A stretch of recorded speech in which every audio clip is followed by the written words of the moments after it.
मक्खी और मकड़ी दो सहेलियां थीं। इन दोनों में बहुत दोस्ती थी।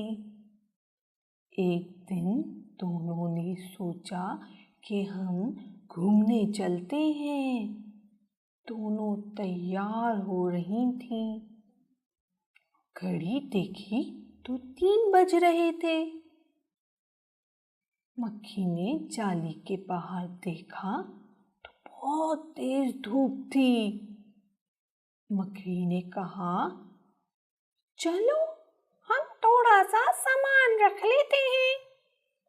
उन्होंने पापे और भुट्टे के दाने रख लिए। मक्खी बहुत खुश हुई और खुशी से ताली बजाने लगी। अब शाम हो रही थी।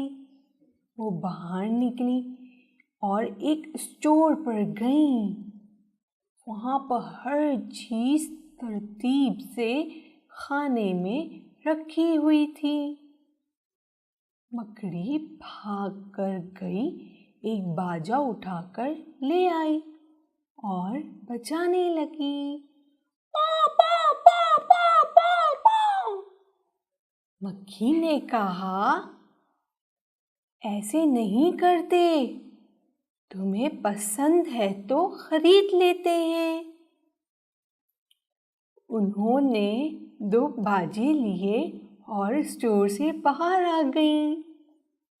खूब मज़े से बाहर घूमने लगी। फिर उनको भूख लग गई तो उन्होंने गन्ने का रस और माल्टे लिए। मज़े से खाए और घर वापस आ गईं।